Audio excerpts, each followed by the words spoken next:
Hey guys, this is a 3-minute tutorial on United States patent application publications. Today we're going to be using the same example as we have in the other videos, a walking through wall training system.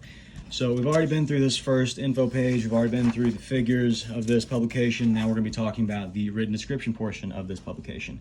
So the written descriptions usually start out with the title of the invention, and then you're going to follow up with a brief summary of the invention. That's just kind of a restatement of the claims, what the inventive concept is, and then you're going to move forward to the background of the invention. And with the background of the invention, you're also going to want to refer to your figures. So in this case, they did a good job of referring to figure 1, figure 2, figure 3, etc. And this is going to be giving some context on why you're claiming what you're claiming, and what the purpose of this invention is relative to what we had before. And so again, this is regarding a walking through walls training system.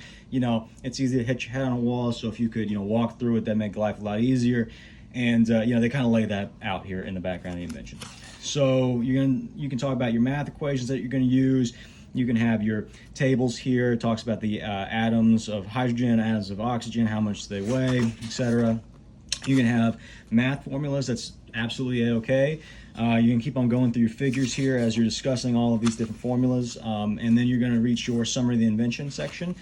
And again, this is sort of another restatement of the inventive concept here. You can use your claim language verbatim, or you can kind of spice things up a little bit and describe it all in a different way.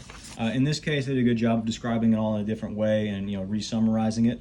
And then they reached their brief description of the drawings.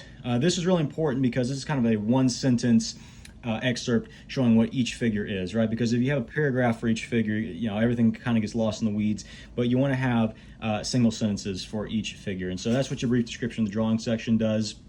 And then after you get to that, you're going to have your detailed description of the invention, and that's where you follow up and you say, okay, here are the inventive concepts associated with my invention and in relation to my figures. So here there's 20 figures. Looks like figure 12 is the first one to actually get to the core concept of the invention.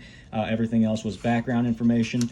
And now they walk us through that. They have some more mathematical formulas here. They have some more, again, some more mathematical formulas, and they just follow the figures all the way through and up until they hit the claims here, and that is the written description. The claims are technically part of the written description as well, but we're going to cover those in another video because they are the most important part of a patent application and a publication. Thank you.